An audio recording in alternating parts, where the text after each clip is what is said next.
আচ্ছা, গতকাল আমরা গত ক্লাসে রেসপিরেটরি সিস্টেম শুরু করছিলাম। আমরা রেসপিরেটরি সিস্টেমে আমরা প্রথমে জানার চেষ্টা করছিলাম যে রেসপিরেটরি সিস্টেমটা কি, অর্থাৎ এটা কোন অংশ থেকে আমাদের কোন অংশ পর্যন্ত দিয়ে গঠিত হয়েছে, সেই বিষয়টা আমরা শুরু করছিলাম। তো আমি আবার একটু সংক্ষেপে একটু বলে যাচ্ছি। সেটা হচ্ছে আমাদের রেসপিরেটরি সিস্টেম বলতে বাংলায় যেটাকে বলা হয় শ্বাস প্রশ্বাস অঙ্গাদি। তো এই শ্বাস প্রশ্বাস কাজ সম্পাদন করার জন্য আমাদের যেসব অর্গানগুলো কিংবা যেসব জায়গাগুলো কাজ করে আমরা সাধারণত তাকে রেসপিরেটরি সিস্টেম বলি। এই রেসপিরেটরি সিস্টেমটাকে আমরা প্রথমত আলোচনার সুবিধার্থে দুই ভাগে ভাগ করছি। একটাকে বলা হয় আপার রেসপিরেটরি ট্র্যাক, আর একটাকে বলা হয় লোয়ার রেসপিরেটরি ট্র্যাক। তো আপার রেসপিরেটরি ট্র্যাকের মধ্যে আমাদের আছে nasal cavity, nasopharynx, oropharynx, larynx, vocal cord পর্যন্ত যার অবস্থান আপার রেসপিরেটরি। আর লোয়ার রেসপিরেটরিতে আছে আছে ল্যারিংস, ট্র্যাকিয়া। ট্র্যাকিয়ার পরে যে আমাদের আছে প্রিন্সিপাল ব্রঙ্কাস, প্রিন্সিপাল ব্রঙ্কাসের পরে আছে bronchiole, terminal bronchiole, respiratory bronchiole, alveolar duct, atria, air sac and alveoli. তো আমরা শুরু করছিলাম নাসিকা বা নোজ দিয়ে। তো আমরা জানছিলাম যে আমাদের নাসিকা বা নোজ কাকে বলে, তার গঠনতন্ত্র কি আছে, এবং নাসিকা বা দন্তটা কি কি অস্থি দ্বারা গঠিত হয়েছে, কি কি কার্টিলেজ দ্বারা গঠিত হয়েছে, এবং এটা আমাদের কি ধরনের কাজ করে আমাদের শ্বাস প্রশ্বাস নেওয়ার ক্ষেত্রে, সেই বিষয়টা আমরা পড়ছিলাম। সেই সাথে আমরা আরেকটা টপিকস পড়ছিলাম, সেটা হচ্ছে প্যারানাজাল সাইনাস। আমরা এখান থেকে জানতে পারছিলাম যে আমাদের নাকের চারপাশে 4 জোড়া সাইনাস আছে, যেগুলোর নাম হচ্ছে frontal sinus, ethmoid sinus, maxillary sinus and sphenoidal sinus. তো এই সাইনাসগুলো সম্পর্কে আমরা জানছিলাম যে আমাদের এই সাইনাসগুলো কি জন্য এটার অবস্থান এখানে আছে, কি কাজ করে, কিভাবে আমাদেরকে সহযোগিতা করে, সেই বিষয়গুলো আমরা জানছিলাম। আজকে আমরা এই প্রথম অংশ থেকে, অর্থাৎ আমাদের নেজাল কেভিটি থেকে আমরা আজকে আর আলোচনা শুরু করব। তো আমাদের আজকের আলোচনা হচ্ছে ফেরিংস, ল্যারিংস, ট্রাকিয়া অ্যান্ড ব্রঙ্কাস। তো আমরা একটু বোঝার চেষ্টা করি। আমরা গত ক্লাসে যে জায়গায় আলোচনা করে শেষ করছিলাম সেইখান থেকে যেহেতু শুরু করব, আমরা নাকের নেজাল কেভিটি পর্যন্ত গত ক্লাসে পড়াশোনা করছিলাম। তো তারপরে আছে আমাদের হচ্ছে ফেরিংস। তা আমরা একটু ছবির মাধ্যমে প্রথমত দেখব যে ফেরিংসটা আসলে কোথা থেকে এর অবস্থান শুরু হয়েছে আর কোথায় যাইয়ে এর অবস্থানটা শেষ হয়েছে।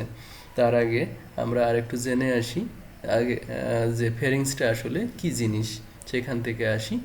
ফেরিংস হচ্ছে, এখানে ইংলিশে ডেফিনেশনটা লেখা আছে, the ফেরিংস is the part of the throat behind the mouth and nasal কেভিটি। এখানে যেটা বলা হয়েছে, ফেরিংস হচ্ছে রেসপিরেটরি সিস্টেমের একটা অংশ যেটা আমাদের গলায় অবস্থান করে, মুখের পিছনে এবং নেজাল কেভিটির পিছনে। এটি ইসোফেগাসে এবং ল্যারিংসের উপরে অবস্থান করে।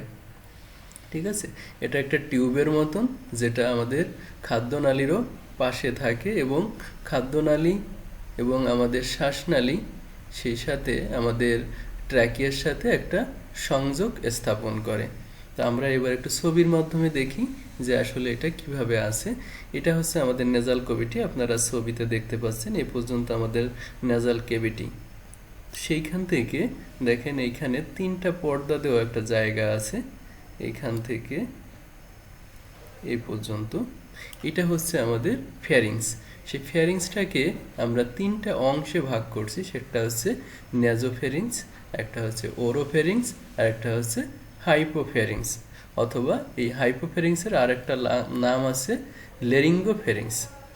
ঠিক আছে, তা এই নেজোফেরিংসটা সম্বন্ধে আমরা একটু দেখি। যে ব্লু কালার দিয়ে দেখানো হয়েছে এটাকে, এটা মানে হচ্ছে যে অংশটা ফেরিংসের যে অংশটা নেজাল কেভিটির সাথে সংযোগ স্থাপন করছে তারে আমরা বলি হচ্ছে নেজোফেরিংস।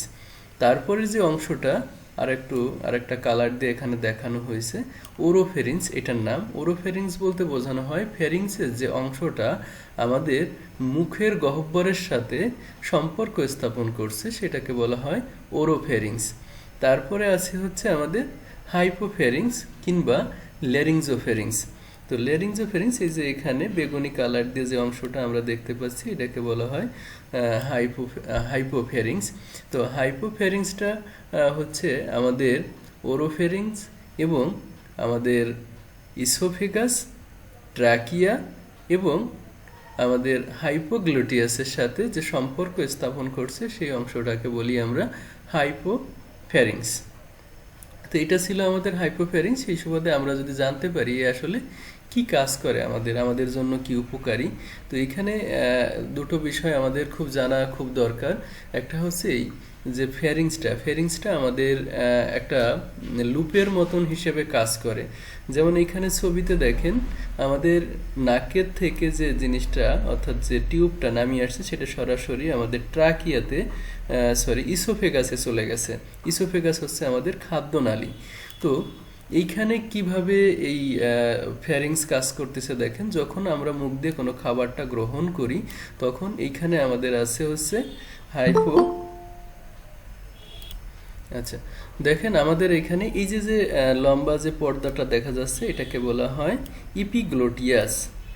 যখন আমরা খাবারটা গ্রহণ করি তখন ইপিগ্লোটিয়াসটা নিচের দিকে নেমে আসলে কি হচ্ছে, আমাদের যে ট্র্যাকিয়া অর্থাৎ যেখান দিয়ে আমাদের বাতাসটা যায়, নাক দিয়ে আমরা নিঃশ্বাস নিলে বাতাসটা যে জায়গা দিয়ে ফুসফুস যায় সেই পর্দাটা নিচের দিকে নামে যাওয়ার কারণে আমাদের ফুসফুসে কোনো ধরনের খাদ্যদ্রব্য প্রবেশ করতে পারে না।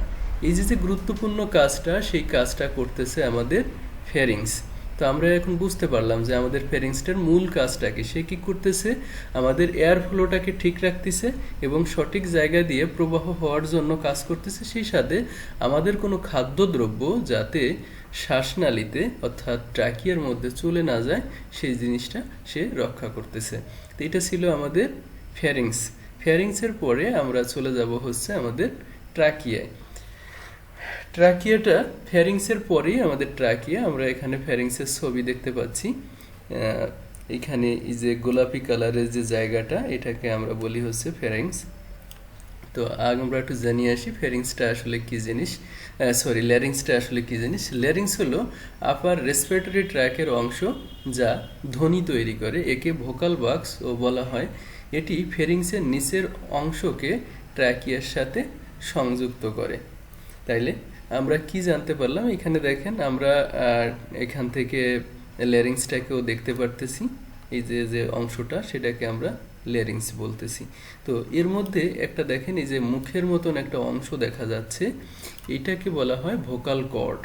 তো আমরা সবাই জানি আমাদের ভোকাল কর্ডের অনেক গুরুত্বপূর্ণ একটা কাজ রয়েছে। আজকে যে আমি আপনার সাথে কথা বলছি, আপনি আমার সাথে কথা বলছেন, এই যে যোগাযোগ স্থাপন করছি এর জন্য সম্পূর্ণ দায় হচ্ছে ভোকাল কর্ডের। কারণ আমার ফুসফুস থেকে একটা শব্দ বের হয়ে আসে, সেইটাকে ভাইব্রেট করে কথায় রূপান্তর করে হচ্ছে আমাদের ভোকাল কর্ড। সো ভোকাল কর্ডের গুরুত্বটা আমরা এখন বুঝতে পারছি যে আমাদের শব্দটাকে সে ভাইব্রেশনের মাধ্যমে বিভিন্ন শব্দে রূপান্তর করতেছে এবং এটা আরো অনেক জায়গা জুড়ে কাজ করে। আমাদের জিহ্বা কাজ করতেছে, আলজিহ্বা কাজ করতেছে, আমাদের ঠোঁট কাজ করতেছে, তবে সব থেকে বেশি গুরুত্বপূর্ণ কাজ করতেছে হচ্ছে আমাদের ভোকাল কর্ড। সেই ভোকাল কর্ডের অবস্থান হচ্ছে আমাদের ল্যারিংসে। তো ল্যারিংসটা কোথায় থাকে আমরা আবার একটু দেখি। আমরা যে ফ্যারিংসটা এত সময় পড়লাম ফ্যারিংসের পরে থাকে এবং আমরা একটু পরে যে জিনিসটা পড়বো হচ্ছে ট্র্যাকিয়া। সেই ট্র্যাকিয়ার উপরে থাকে মাঝামাঝি জায়গায়। আমাদের পাশে আরেকটা ছবি আছে, এখানে এই যে ব্লু কালারের যে ছবিটা, এই যে অংশটা আমি দাগায় দেখালাম এটাকে আমরা ল্যারিংস বলি। এই ল্যারিংসের উপরেই আমাদের যে থাইরয়েড গ্ল্যান্ড, সেই থাইরয়েড গ্ল্যান্ডটাও এখানে থাকে। যদিও আমাদের থাইরয়েড গ্ল্যান্ডটা আমরা অন্য ক্লাসে যখন আমরা এন্ডোক্রাইন সিস্টেম পড়ব তখন আমরা সেই সময় এটা আলোচনা করব এবং তার অবস্থান সম্পর্কে আলোচনা করব। তো এখন আমরা গলার দিকে অর্থাৎ শ্বাস প্রশ্বাসের সাথে যুক্ত যে অংশগুলো আছে সেইগুলো শুধুমাত্র আমরা আলোচনা করে যাব। তো আমরা ল্যারিংসের মধ্যে দেখি কি কি আছে সুপ্রাগ্লোটিস, ভোকাল কর্ড, গ্লোটিস আর হচ্ছে সাবগ্লোটিস। ব্যাপারটা হচ্ছে যে আমাদের ভোকাল কর্ডের উপরে কি যন্ত্র আছে আর নিচে কি যন্ত্র আছে, এখানে সেই জিনিসটাকেই বোঝানো হয়েছে। আমাদের গ্লোটিসটা হচ্ছে আমি উপরের পর্দাটাকে দেখাইছিলাম, এটা হচ্ছে ইপিগ্লোটিস। ইপিগ্লোটিসের নিচেই থাকে হচ্ছে সুপ্রাগ্লোটিস। সুপ্রা মানে হচ্ছে উপরে, কার উপরে? ভোকাল কর্ডের উপরে। ভোকাল কর্ডের উপরে যে জিনিসটা থাকে সেটাকে বলি আমরা সুপ্রাগ্লোটিস। আর ভোকাল কর্ডের নিচে আছে আমাদের গ্লোটিস এবং নিচে আছে সাবগ্লোটিস। সাবগ্লোটিস মানে উপগ্লোটিস। এই জিনিসগুলোর সমন্বয়ে অর্থাৎ সুপ্রাগ্লোটিস, ভোকাল কর্ড, গ্লোটিস এবং সাবগ্লোটিস, এই চারটা অংশ মিলে আমাদের লেয়ারিংসটা গঠিত হয়েছে। তার মধ্যে আমাদের সব থেকে বেশি গুরুত্বপূর্ণ অংশ হচ্ছে আমাদের ভোকাল কর্ড, যেটা আমাদের কথা বলতে সহযোগিতা করে। তো আমরা যদি এই লেয়ারিংসটার অবস্থান সম্পর্কে আমরা অলরেডি জেনে গেছি যে এটা কোথায় থাকে, গোলায় থাকে, তারপরেও অ্যানাটমিক্যালভাবে যদি আমরা একটু বুঝতে চাই তাহলে এটাকে কিভাবে বুঝবো? এটি নেক বা গ্রীবার সম্মুখ দিকের মধ্যরেখা বরাবর অবস্থান করে। এটি তৃতীয় থেকে ষষ্ঠ সার্ভাইকাল ভার্টিব্রা বরাবর অবস্থান করে। আমরা স্পাইনাল ভার্টিব্রা পড়ছিলাম, সেই স্পাইনাল ভার্টিব্রার যে 3 নম্বর ভার্টিব্রা, সার্ভাইকালের যে 3 নম্বর ভার্টিব্রা, সেই 3 নম্বর ভার্টিব্রা থেকে 6 নম্বর ভার্টিব্রা পর্যন্ত অবস্থান করে হচ্ছে আমাদের ল্যারিংস। এটা টাং বা জিহ্বার রুট হতে ট্রাকিয়া পর্যন্ত বিস্তারিত। আমরা বলছিলাম ফ্যারিংস থেকে, অর্থাৎ ফ্যারিংসের নিচের অংশ থেকে ট্রাকিয়া পর্যন্ত হচ্ছে আমাদের ল্যারিংসের অবস্থান। তারপরে যদি এর গঠনতন্ত্র সম্পর্কে আমরা একটু জানি, এর দৈর্ঘ্য হিসেবে এখানে বলা হয়েছে পুরুষদের ক্ষেত্রে 44 মিলিমিটার এবং মহিলাদের ক্ষেত্রে 36 মিলিমিটার। ল্যারিংস কার্টিলেজের অংশ দ্বারা গঠিত। এখানে এমন এক ধরনের কার্টিলেজ থাকে যেটা রিংয়ের মতন এক ধরনের কার্টিলেজ, কিন্তু একদিকে ফাঁকা থাকে, অন্য দিকটা থেকে ঘুরানো থাকে, যেটা এখানে লেখা আছে কার্টিলেজ সম্বন্ধে জয়েন্ট, লিগামেন্ট এবং মেমব্রেন দ্বারা আবৃত। পেশির কিছু অংশের প্রভাবে জয়েন্টের সামান্য নাড়াচাড়া সংঘটিত হয়। উপরের দিকের অর্ধাংশের লাইনিং এপিথেলিয়াল, স্ট্রিফাইড স্কোমাস এবং অবশিষ্ট কলামনার এপিথেলিয়াল দ্বারা এটা গঠিত হয়েছে। তাইলে এখানে কি বলা হয়েছে? দৈর্ঘ্য হচ্ছে পুরুষদের ক্ষেত্রে 44 মিলিমিটার, মহিলাদের ক্ষেত্রে 36 মিলিমিটার। আর ল্যারিং সাধারণত কার্টিলেজ দ্বারা গঠিত হয়েছে। এখানে 2 ধরনের টিস্যু ব্যবহৃত হয়েছে এটা গঠনের জন্য। একটা হচ্ছে লাইনিং এপিথেলিয়াল স্ট্রিফাইড স্কোমাস টিস্যু, আর একটা হচ্ছে কলামনার এপিথেলিয়াল টিস্যু। তো এইভাবে আমাদের ল্যারিংসটা গঠিত হয়েছে। ল্যারিংসের কাজটা আমি অলরেডি বলে ফেলছি। আমাদের ভোকাল কর্ডের যে আমরা যে শব্দটা তৈরি করি বা কথা বলি, সেটা যে ভাইব্রেশনটা, সেই ভাইব্রেশনটা আমাদের ল্যারিংসে অবস্থিত ভোকাল কর্ডে হয়। সো যদি এখানে ভাইব্রেশনটা না হইতো তাহলে হয়তো আমরা এত সুন্দর করে কথা বলতে পারতাম না। সেই ক্ষেত্রে দিয়ে আমাদের ল্যারিংস একটা গুরুত্বপূর্ণ ভূমিকা পালন করতেছে। তো এরপরে আমরা চলে আসব ট্রাকিয়ায়। ট্রাকিয়াটা হচ্ছে, আমরা প্রথম ফ্যারিংস দেখছিলাম, ফ্যারিংসের পরে আমাদের অবস্থান করছে ল্যারিংস, ল্যারিংসের পরে অবস্থান করছে ট্রাকিয়া। আমি একটু ছবিতে দেখানোর চেষ্টা করছি আপনাদেরকে। ছবিতে এই যে অংশটা এ পর্যন্ত হচ্ছে আমাদের ল্যারিংস, এর উপরে হাইওয়েড বোন দেখা যাচ্ছে। এই যে এখানে রিংয়ের মতন অনেকটা জায়গা জুড়ে দেখা যাচ্ছে, একদম যখন এই নালীটা 2 ভাগ অর্থাৎ 2 ভাগে বিভক্ত হয়ে যাচ্ছে, সেই পর্যন্ত হচ্ছে আমাদের ট্রাকিয়া। তো আমি একটু আগে বলতেছিলাম এখানকার যে মাসেলগুলো থাকে কিংবা কার্টিলেজগুলো থাকে সেটা অনেকটা রিংয়ের মতন, অর্থাৎ একদিকে চারিদিকে ঘুরানো কিন্তু সম্মুখ দিকে একটু ফাঁকা আছে, সেই জন্য এটাকে রিংয়ের মতন অনেকটা দেখতে। তো এই সেই রিংয়ের মতন কারণেই এই যে এইগুলো এরকমভাবে বারবার দেখা যাচ্ছে, মনে হচ্ছে একটা সিঁড়ি কিংবা কোনো একটা অমসৃণ জায়গার মতন দেখা যাচ্ছে এটাকে। তো আমরা একটু বইয়ের ভাষায় দেখব, সেই হিসেবে এখানে ট্রাকিয়ার আর একটা নাম বলা হয়, সেটাকে বলা হয় উইন্ড পাইপ। উইন্ড পাইপ মানে হচ্ছে, উইন্ড মানে হচ্ছে বাতাস, আর পাইপ মানে হচ্ছে একটা সরু নালী কিংবা টিউব কিংবা নল, যাই বলি না গেল। তার মানে হচ্ছে যে নলের মধ্য দিয়ে বাতাস চলাচল করে সেটাকে হচ্ছে উইন্ড পাইপ বলা হয়। সেই একই ক্ষেত্রে আমরা ট্রাকিয়ার সংজ্ঞাটাকেও সেই একইভাবে দিতে পারি, যে নলটার মধ্য দিয়ে বা যে নালীটার মধ্য দিয়ে বাতাস চলাচল করে, অর্থাৎ বাতাসটা কোথা থেকে? আমাদের নাক দিয়ে, ফ্যারিংসের মধ্য দিয়ে, ল্যারিংসের মধ্য দিয়ে, ট্রাকিয়ার মধ্য দিয়ে ফুসফুসে চলে যায়। এই আবার ফুসফুস থেকে বাতাসটা একই মাধ্যমে নাক দিয়ে বের হয়ে যায়। এর মধ্যে একটা অংশ আছে যার নাম হচ্ছে ট্র্যাকিয়া। তাহলে আমরা বইয়ের ভাষায় একটু যদি ডেফিনেশনটা বলি, ট্র্যাকিয়া একটি মেমব্রেনো কার্টিজিনিয়াস নল যা ল্যারিংসের নিম্ন ধারাবাহিকতা গঠন করে এবং রেসপিরেটরি প্যাসেজ হিসেবে কাজ করে। তাহলে আমি যেটা বলতেছিলাম যে এই যে বাতাস এর মধ্যে থেকে একবার ফুসফুসে যাচ্ছে আবার বের হয়ে যাচ্ছে, এটাকে বলা হয় হচ্ছে প্যাসেজ। হ্যাঁ, যেহেতু এটা আমাদের রেসপিরেটরি অঙ্গের জন্য কাজ করতেছে সেই জন্য এটাকে বলা হয় রেসপিরেটরি প্যাসেজ।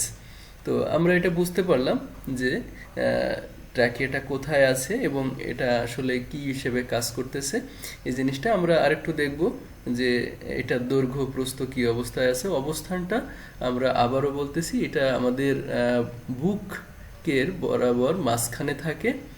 আমরা বইয়ের ভাষায় দেখি ট্র্যাকিয়া আংশিকভাবে নেক, অর্থাৎ আমাদের যে ঘাড় কিংবা গ্রীভা যেটাকে বলি সেটা আংশিকভাবে যুক্ত এবং আংশিকভাবে থোরাক্স বক্ষের মধ্যে অবস্থান করে।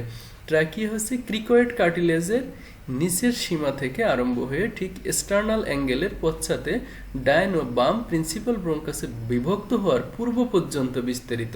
ট্র্যাকিয়ার বেশিরভাগ অংশ মধ্যরেখা বরাবর অবস্থান করে, তবে এর শেষ অংশ সামান্য ডান দিকে অবস্থান করে। আচ্ছা, আমরা একটু বোঝার চেষ্টা করি।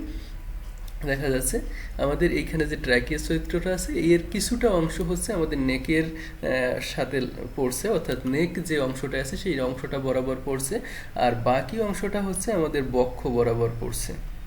এবং এটা থাকে কোথায়? আমাদের বুকের মাঝখানে যে স্টারনামটা আছে, স্টারনামের পিছনে আছে মিডিস্টিনাম, মিডিস্টামের পিছনে আমাদের ট্র্যাকিয়াটা অবস্থান।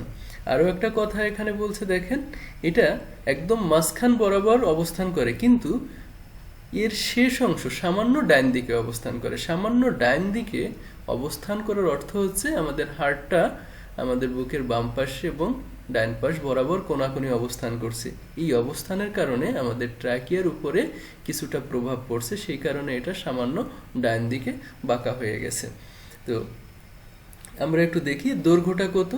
প্রাপ্তবয়স্কদের ক্ষেত্রে 10 থেকে 11 সেন্টিমিটার এর দৈর্ঘ্য।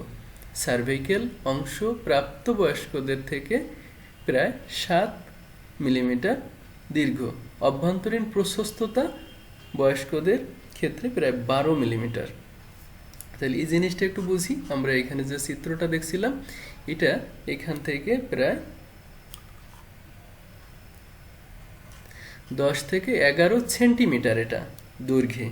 আর এর ভিতরে যে লুপটা আছে, আমরা এখানে লুপটা দেখতে পারতেছি আর একটা ছবির মাধ্যমে, অর্থাৎ যে ফাঁকা অংশটা আছে এটা হচ্ছে প্রায় 12 মিলিমিটার। তাহলে এটা হচ্ছে 10 থেকে 11 সেন্টিমিটার হচ্ছে দৈর্ঘ্য, আর যে লুপটা অর্থাৎ যেখান দিয়ে বাতাসটা যাওয়া আসা করে সেইটাকে যে ব্যাসার্ধ, সেই ব্যাসার্ধটা আছে হচ্ছে 12 মিলিমিটার। আর এর পাশে আমরা যে অংশটা দেখতে পাচ্ছি এই যে গোল্লা, এটা হচ্ছে আমাদের খাদ্যনালী, যেটাকে আমরা ইসোফেগাস বলে থাকি। তো খাদ্যনালী হচ্ছে আমাদের যে শ্বাসনালী অর্থাৎ ট্র্যাকিয়া, এর পিছনে থাকে হচ্ছে খাদ্যনালী। তো এরপরে আমরা একটু দেখি যে এর গঠনে কি কি মানে মাসেল কিংবা স্ট্রাকচারটা কি আছে। ট্র্যাকিয়া 16 থেকে 20টি ইংরেজি সি আকৃতির হাইলাইন কার্টিলাস আঙ্গুরি দ্বারা গঠিত। পশ্চাৎ দিকে আঙ্গুরির সমূহ মজবুত ফাইব্রো ইলাস্টিক মেমব্রেন এবং অয়নোসিক ট্র্যাকিয়ালিস মাসেল দ্বারা সংযুক্ত। তাহলে এখানে কি বলছে? ইংরেজি সি, আমরা যদি এইভাবে সিটাকে লিখি, ঠিক আমাদের ট্র্যাকিয়ার যে মাসেলগুলো এরকম থাকে, 3 দিকে এর মাসেলগুলোর আবরণ থাকে আর একটা দিকে ফাঁকা থাকে এরকম। এটা এই জন্য এটাকে বলা হয়েছে ইংরেজি সি আকৃতির হাইলাইন কার্টিলেজ। অর্থাৎ আমাদের এখানে 2 ধরনের কার্টিলেজ থাকে, একটা হচ্ছে হাইলাইন কার্টিলেজ আর একটা হচ্ছে ফাইব্রো ইলাস্টিক মেমব্রেন। সেই ফাইব্রো এছাড়া আছে ওয়াইনেসিক ট্র্যাকিয়ালিস মাসেল, এটার দ্বারা সংযুক্ত হয়েছে। ঠিক আছে, এছাড়া লাইনিং, এই যে ফাঁকা অংশটা রয়েছে এটাকে lining lumen ciliated pseudo stratified columnar epithelial tissue দ্বারা গঠিত হয়েছে। যেহেতু এখানে একটা ফাঁকা অংশ রয়েছে তারও একটা সাপোর্ট প্রয়োজন, সেই সাপোর্টটাকে বলা হয়েছে সিলিলয়েড সিউডো স্টিফাইড কলামনার এপিথেলিয়াল, অর্থাৎ এখানে হচ্ছে মিথ্যা একটা মাসেল, সিউডো মানে হচ্ছে মিথ্যা কিংবা মানে যেগুলো দৃশ্যমান নয় কিংবা অদ্ভুত, এই টাইপের কিছু একটা বোঝানো হয়। এই টাইপের একটা স্টিফাইড কলামনার এপিথেলিয়াল টিস্যু দ্বারা এই অংশটা গঠিত হয়েছে। এর কাজটা আমাদের কাছে অনেক সহজ, সেটা হচ্ছে যে ট্র্যাকিয়া সাধারণত এয়ার প্যাসেজ হিসেবে কাজ করে, যেমন বাতাসটা যাচ্ছে সেটাকে সে ফুসফুসে প্রেরণ করছে, এটা মিডিয়া হিসেবে কাজ করে, আবার ওইখানে যে বাতাসটা ডিঅক্সিজেনেটেড হয়ে বাইরের দিকে সেটাকে বের হওয়ার জন্য সহযোগিতা করে। এর আরেকটা পার্সোনাল কাজ আছে, সেটা হচ্ছে যদি কোনো ফরেন বডি অর্থাৎ আমাদের বাতাসের সাথে যদি কোনো ময়লা আবর্জনা কিংবা যেগুলো আমাদের যাওয়ার কথা না ফুসফুসের মধ্যে, সেরকম কোনো পার্টিকেলস যদি কোনো কারণবশত চলে যায় তাহলে ট্র্যাকিয়া সেটাকে বাধা দেয় এবং এটাকে একটা রিফ্লেক্স তৈরি করে। রিফ্লেক্স তৈরি করলে আমাদের কাশি পায় এবং কাশির মাধ্যমে এটা আবারও নাক কিংবা মুখ দিয়ে বের হয়ে আসার চেষ্টা করে। এটা হচ্ছে আমাদের ট্র্যাকিয়ার কাজ। তারপরে আমরা চলে আসি ব্রঙ্কাসে। আমাদের ট্র্যাকিয়া, আমরা যেখানে ট্র্যাকিয়াটা শেষ হয়েছে সেইখান থেকে আমাদের ব্রঙ্কাসটা শুরু হয়েছে। শুরু হওয়াটা আমরা আবারও একটু উপরের ছবিটা থেকে দেখি। এইখানে যেখান থেকে এই ছবিটা ভাগ হয়ে গেল, অর্থাৎ এই যে ট্র্যাকিয়াটা যেখানে এসে ভাগ হয়ে গেল, এই ভাগ হওয়াটা হচ্ছে আমার ব্রঙ্কাস শুরু হইল। ব্রঙ্কাস এইটাকে যে দুই দিকে ভাগ হয়ে গেল এটাকে বলা হয় প্রাইমারি ব্রঙ্কাস বা প্রিন্সিপাল ব্রঙ্কাস। দুইভাবে এটার নামকরণ বিভিন্ন জায়গায় পাওয়া যায়, কোথাও এটাকে প্রাইমারি ব্রঙ্কাস বলা হচ্ছে, আবার কোথাও এটাকে প্রিন্সিপাল ব্রঙ্কাস বলা হচ্ছে, অর্থাৎ ব্রঙ্কাসটা ডান দিকে এবং বাম দিকে দুই দিকে প্রিন্সিপাল ব্রঙ্কাস নামে ভাগ হয়ে যাচ্ছে। তো আমরা একটু বইয়ের ভাষায় দেখতে থাকি যে কি বলছে এখানে। ট্র্যাকিয়ার বিভাজন স্থানে দুটি প্রিন্সিপাল ব্রঙ্কাসের ডান এবং বাম উৎপত্তি হয় এবং ওই পার্শ্বীয় ফুসফুসের হাইলামে প্রবেশ করে। ফুসফুসে প্রবেশ করার পরে এরা নিম্নে উল্লেখিতভাবে বিভাজিত হয়। তাহলে এখানে দেখেন বেশ কিছু মজার বিষয় আছে। এই যে ব্রঙ্কাস আপনার ট্র্যাকিয়া থেকে ভাগ হয়ে আসছে, এরপরে শুধু এ ভাগ হতেই থাকবে। সেটা কিভাবে ভাগ হচ্ছে আমরা দেখি। প্রিন্সিপাল ব্রঙ্কাসটা আবার ভাগ হচ্ছে লোবার বা সেকেন্ডারি ব্রঙ্কাই হিসেবে, ফুসফুসের প্রতিটি লোবের জন্য উল্লেখিতভাবে বিভাজিত হয়। আমরা এখানে যেহেতু আমরা এখনো ফুসফুস পড়ি নাই, তো আপনাদেরকে আমি একটু বেসিক ধারণা দেব একটা ছবির মাধ্যমে যে ফুসফুসটা আসলে কিরকম। আমরা যদি এই ছবির দিকে তাকাই তাহলে দেখা যাচ্ছে আমরা আমাদের দুই পাশে দুটো ফুসফুসকে দেখতে পাচ্ছি এবং একটা দেখা যাচ্ছে একটু বড় আর একটা সাইজে একটু ছোট, একটা এখানে একটা নোজ আছে। এইখানে হচ্ছে আমাদের হার্টের অবস্থান, সে কারণে এখানে একটা নোজ তৈরি হয়েছে বাম পাশের ফুসফুসটায়। তো এবার দেখেন এইখান দিয়ে একটা দাগ টানা আছে, আবার এইখানে আর একটা আছে। এই যে জিনিসটা সেটাকে আমরা বলি হচ্ছে সেগমেন্ট কিংবা লোব। তো দেখা যাচ্ছে আমাদের ডাইন ফুসফুসে তিনটা লোব আছে, আপার লোব, মিডিল লোব এবং লোয়ার লোব। কিন্তু আমাদের বাম ফুসফুসে দুটো লোব আছে, একটা হচ্ছে আপার লোব আর একটা হচ্ছে লোয়ার লোব। তার কারণ হচ্ছে যে আমাদের এইদিকে হার্ট আমাদের বাম পাশের ফুসফুসটাকে কিছু জায়গা সংকুচিত করে ফেলছে, সেই কারণে এর লোব সংখ্যা একটু কমে গেছে। তো যাই হোক, আমরা যে কারণে এটা আসছিলাম, আমাদের জানার দরকার ছিল যে লোবটা আসলে কি। আমরা সেই লোবটা বুঝতে পারলাম এবং আমাদের যে ব্রঙ্কাস যে ভাগ হয়ে একটার পরে একটা ঢুকতেছে, আমরা দ্বিতীয়বারে প্রিন্সিপাল ব্রঙ্কাসের পরে আমরা হচ্ছে সেগমেন্টাল ব্রঙ্কাস কিংবা লোবার ব্রঙ্কাস পড়ছিলাম। এই লোবার ব্রঙ্কাসটা হচ্ছে আমাদের ফুসফুসে যেখানে যে কয়টা লোব আছে, অর্থাৎ আমাদের ডান পাশের ফুসফুসে তিনটা লোব আছে, তাহলে তিনটা লোবার ব্রঙ্কাস কিংবা সেগমেন্টাল ব্রঙ্কাস থাকবে, আর বাম পাশে দুটো থাকবে, কারণ এখানে দুটো লোব আছে। এই দুটো লোবের জন্য দুটো সেগমেন্টাল ব্রঙ্কাস, আর ডান পাশে তিনটার জন্য তিনটা। তো এই কারণে আমাদের ফুসফুসটা একটু দেখার দরকার ছিল। আমরা পরবর্তী ক্লাসে ফুসফুস সম্পর্কে পড়বো, তখন এই লোব, সেগমেন্টাল এগুলো সম্পর্কে আমরা সম্পূর্ণ বিস্তারিত জানবো। এখন যতটুকুন প্রয়োজন সেটার থেকে আমরা এই পর্যন্ত জেনে নিলাম। তো এটা পাইলাম আমরা লোবার বা সেকেন্ডারি ব্রঙ্কাই। তারপরে আছে আমাদের সেগমেন্টাল, অর্থাৎ লোবার ব্রঙ্কাসটা আরো একটু সামনে যেয়ে আরো বিভাজিত হইলে তখন এটাকে বলা হয় সেগমেন্টাল বা টারশিয়ারি ব্রঙ্কাই। এই সেগমেন্টাল বা টার্সিয়ারি ব্রঙ্কাইটা আরেকটু সামনের দিকে যাইয়া আবারও কয়েকটা অংশে বিভাজিত হইল। সেই বিভাজিত অংশটাকে আমরা বলি টার্মিনাল ব্রঙ্কাস। এই টার্মিনাল ব্রঙ্কাসে আমাদের যে ব্রঙ্কাসগুলো আমরা বর্ণনা করতেছিলাম, এখানে ব্রঙ্কাস শেষ হয়ে যাচ্ছে। ব্রঙ্কাস শেষ হয়ে যাইয়া আমাদের হচ্ছে এলভিউলাই, যে অংশে আমাদের বাতাসের এক্সচেঞ্জটা হয়, অর্থাৎ অক্সিজেন এক্সচেঞ্জ হয় যে জায়গায়, সেটা হয় হচ্ছে আমাদের ব্রঙ্কিওল এবং এলভিওলাই, এই জায়গাটার মধ্যে। আচ্ছা, তাহলে আমরা এখন সেই জায়গাটা চলে গেছি। এটাকে প্রথমেই আছে যে জায়গায় আমাদের অক্সিজেন এক্সচেঞ্জ হয়, সেটার প্রথমটার নাম হচ্ছে লোবার ব্রঙ্কিউল। আমি নামগুলো বলে দিচ্ছি, পরে ছবির মাধ্যমে এটা দেখাই দেব। লোবার ব্রঙ্কিউল আবার আরেকটু সামনে যাইয়া আরও বিভাজিত হয়, তখন এটার নামকরণ করা হয় টার্মিনাল ব্রঙ্কিউল। টার্মিনাল ব্রঙ্কিউল আবার আরেকটু সামনে যাইয়া আরও এটা বিভাজিত হয়, সেটাকে বলা হয় রেসপিরেটরি ব্রঙ্কিউল। এই রেসপিরেটরি ব্রঙ্কিউল প্রত্যেকটা জায়গায় প্রায় 50 থেকে 70টার মতন এবং থাকে, এবং এটি এলভিওলাই স্যাকের সাথে, অর্থাৎ একটা থলির মতন একটা জায়গা থাকে, সেই স্যাকের সাথে এটা সংযুক্ত থাকে এবং এটা এলভিওলাইতে যেয়ে শেষ হয়। তাহলে আমরা এবার একটু দেখি এই যে নামগুলো আমরা পড়লাম, যে আমাদের ব্রঙ্কাস প্রথমে দুই ভাগে বিভক্ত হয়, সেটাকে আমরা বলতেছি দুটো প্রিন্সিপাল ব্রঙ্কাস, ডান প্রিন্সিপাল ব্রঙ্কাস এবং বাম প্রিন্সিপাল ব্রঙ্কাস। এবার আমরা একটা সাইড নিয়ে চলে আসি, ডান দিক নিয়ে একটা সাইড নিয়ে চলে আসি, সেখানে আমরা দেখতে পাবো এই ব্রঙ্কাসটা, অর্থাৎ ডান পাশের যে প্রিন্সিপাল ব্রঙ্কাস, সেই প্রিন্সিপাল ব্রঙ্কাসটা আবারও বিভাজিত হইয়া লোবার বা সেকেন্ডারি ব্রঙ্কাইতে পরিণত হয়। এটা আবার আরেকটু সামনে যাইয়া আবারও বিভাজিত হয়, তখন এটার নামকরণ করা হয় সেগমেন্টাল বা টার্সিয়ারি ব্রঙ্কাই। সেইটা আরেকটু সামনে যেয়ে আরও অনেকগুলো ভাগে বিভক্তিত হয়, সেটাকে আমরা বলি টার্মিনাল ব্রঙ্কাস। এই টার্মিনাল ব্রঙ্কাসে আমাদের যে ব্রঙ্কাসটা আমরা পড়তেছিলাম, সেটার এখানে সমাপ্তি ঘটে। এইখান থেকে শুরু হয় ব্রঙ্কিওল, অর্থাৎ আরও ক্ষুদ্রাতি ক্ষুদ্রভাবে এটার বিভাজন শুরু হয়, সেটাকে আমরা প্রথম বলতেছি লোবার ব্রঙ্কিউল। লোবার ব্রঙ্কিউল আবার একটু সামনের দিকে আগাইয়া আরও অনেকগুলো ভাগে বিভাজিত হয়, সেই ভাগগুলোকে আমরা বলি হচ্ছে টার্মিনাল ব্রঙ্কিউল।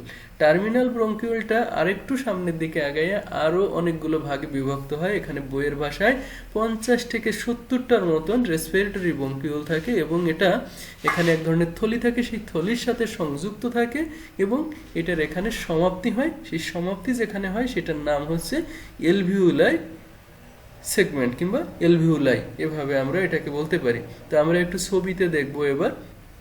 ছবিতে দেখেন, আমরা এখানে একটা ছবি আনছি, ছবিটা অনেক সুন্দর, অনেক ক্লিয়ার, সেখান থেকে আমরা বুঝতে পারবো।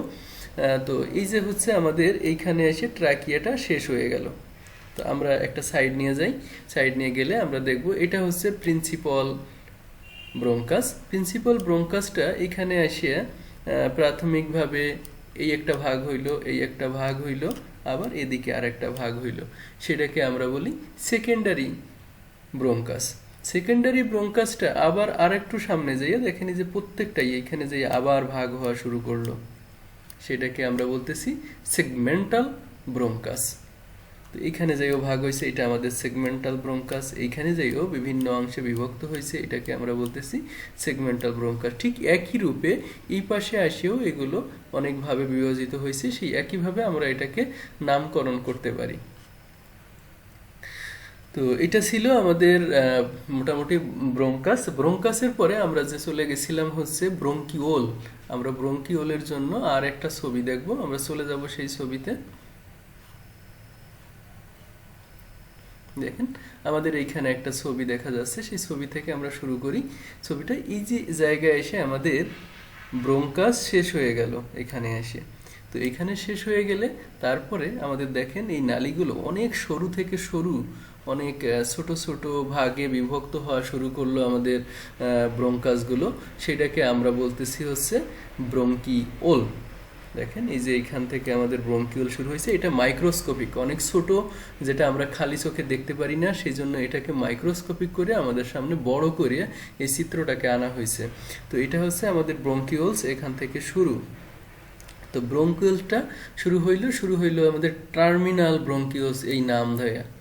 তারপরে আমাদের চলে আসলো লোবার ব্রঙ্কিওলস, অর্থাৎ টার্মিনাল ব্রঙ্কিওলসের পরে আমার আছে লোবার ব্রঙ্কিওলস, তারপরে আছে আমার অ্যালভিউলার ডাক্ট, তারপরে এরপরে আছে আমাদের অ্যালভিউলার স্যাক। স্যাক মানে যে আমি একটু আগে বলছিলাম থলির মতন কিছু অংশ থাকে, সেটাকে আমরা বলি অ্যালভিউলার স্যাক। ঠিক এই একই জায়গায় আমাদের অ্যালভিউলাইগুলো আছে। দেখেন এইখানে লেখা আছে অ্যালভিউলাই, অর্থাৎ এই যে যে থলিগুলা, এই থলিগুলোর মধ্যেই অ্যালভিউলাইগুলো, অর্থাৎ অতি ক্ষুদ্র ক্ষুদ্র ব্রঙ্কিওলসগুলো এখানে অবস্থান করে। সেই অতি ক্ষুদ্র ব্রঙ্কিওলসগুলোকে আমরা অ্যালভিউলাই বলি। এবং আমাদের যে মুখের থেকে যে নাক থেকে যে টিউবটা অর্থাৎ যে নালীটা নামিয়ে আসছিল, সেটা অ্যালভিউলার মাধ্যমে শেষ হচ্ছে ফুসফুসের ভিতরে যায়, এবং এই জায়গায় আমাদের অক্সিজেনের এক্সচেঞ্জ হয়।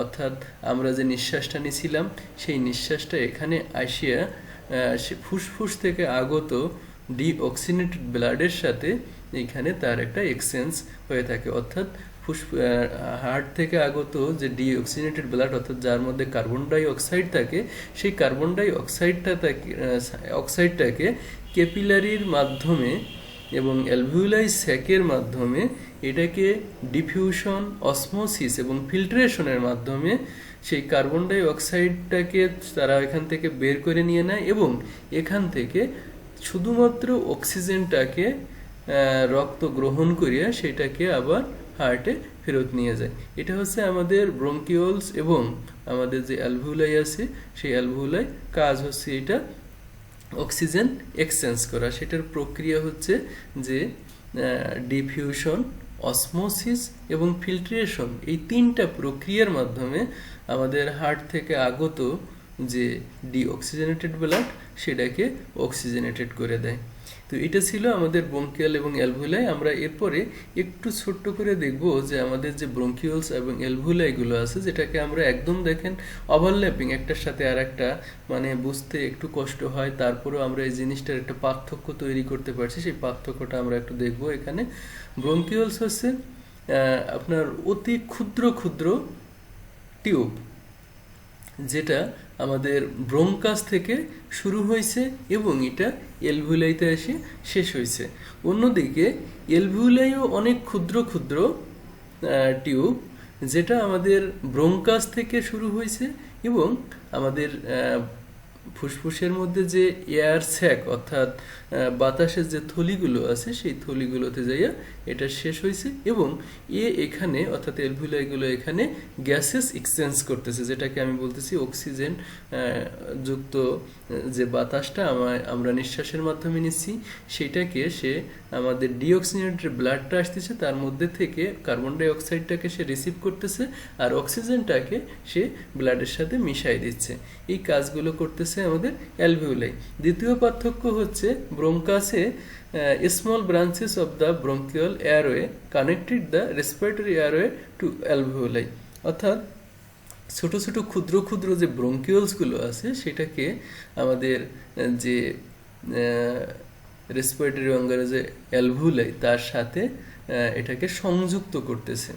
অন্যদিকে অ্যালভিউলাইগুলো কি করতেছে, আমাদের যে নিঃশ্বাস নেওয়ার জন্য যে শেষ প্রান্ত, অর্থাৎ আমি একটু আগে যে নালীটার কথা বলছিলাম, নাক থেকে আমাদের ফুসফুস পর্যন্ত চলে গেছে, সেই যে ক্যাভিটিটা যে শেষ প্রান্ত, সেই শেষ প্রান্তটাই হচ্ছে আমাদের অ্যালভিউলাই। কিন্তু আমাদের ব্রঙ্কাসটা শেষ হচ্ছে অ্যালভিউলাইতে এসে, কিন্তু অ্যালভিউলাই কি করতেছে, আমাদের সিস্টেমের যে শেষ প্রান্ত, সেই শেষ প্রান্তটার নাম হচ্ছে অ্যালভিউলাই। আবার আমরা যদি আবার ব্রঙ্কাসের কাছে আমাদের তৃতীয় পার্থক্য নিয়ে আসি, তৃতীয় পার্থক্য হচ্ছে এটা include lobar bronchioles, terminal bronchioles and respiratory bronchioles, অর্থাৎ এই ব্রঙ্কাসটা কিছু অংশে বিভক্ত হয়েছে। সেটাকে প্রথমটাকে বলা হয়েছে লোভার ব্রঙ্কিওলস, দ্বিতীয়টাকে বলা হয়েছে টার্মিনাল ব্রঙ্কিওলস এবং তৃতীয়টাকে বলা হয়েছে রেসপিরেটরি ব্রঙ্কিওলস। আর অন্যদিকে আমাদের যে অ্যালভিউলাই আছে, সেই অ্যালভিউলাইয়ের আসলে তেমন কোনো পার্থক্য নাই, তবে এটি সাধারণত আমাদের রেসপিরেটরি যে ব্লাড এখানে যে অক্সিজেন এক্সচেঞ্জ হচ্ছে, সেই অক্সিজেন এক্সচেঞ্জের এটাকে এক ধরনের ইউনিট বলা হয়। সেই ইউনিটটাকে আমরা বলতেছি হচ্ছে অ্যালভিউলাই। এ ধরনের কিছু বিষয় দিয়ে আমরা এই ব্রঙ্কিওলস এবং অ্যালভিউলাইকে বিভক্ত করার চেষ্টা করছি, অর্থাৎ এটাকে বোঝার সুবিধার্থে যে আমাদের ব্রঙ্কিওল যেহেতু আছে তাহলে অ্যালভিউলাইয়ের কী প্রয়োজন, অ্যালভিউলাই যেহেতু আছে ব্রঙ্কিওল কী প্রয়োজন। আসলে সবারই প্রয়োজন আছে, তবে একটার সাথে আরেকটা সংযুক্ত, একটা ছাড়া আরেকটা চলতে পারে না। তো এটা একটা বিষয় যে ব্রঙ্কিওলসগুলো এইভাবে আমাদেরকে কাজ করছে। তো আমরা যদি আবারও প্রথম থেকে আরেকবার একটু দেখি যে আমাদের দেখেন, আমরা যদি চিত্রের মাধ্যমে এটাকে দেখার চেষ্টা করি, আমরা যে নেজাল কেভিটি পাইছিলাম, নেজাল কেভিটির পরে আমাদের অবস্থান করছে হচ্ছে ফেরিংস, ফেরিংসের পরে আমাদের অবস্থান করছে লেয়ারিংস, লেয়ারিংসের পরে আমাদের এখানে অবস্থান করছে হচ্ছে ট্রাকিয়া, ট্রাকিয়ার পরে আমাদের এখানে আছে হচ্ছে ব্রঙ্কাই বা ব্রঙ্কাস, ব্রঙ্কাসের পরে আমাদের আছে হচ্ছে ব্রঙ্কিওল, ব্রঙ্কিওলের পরে আছে আমাদের অ্যালভিওলাই, এবং প্রত্যেকটাই একটার পরে একটা সজ্জিত।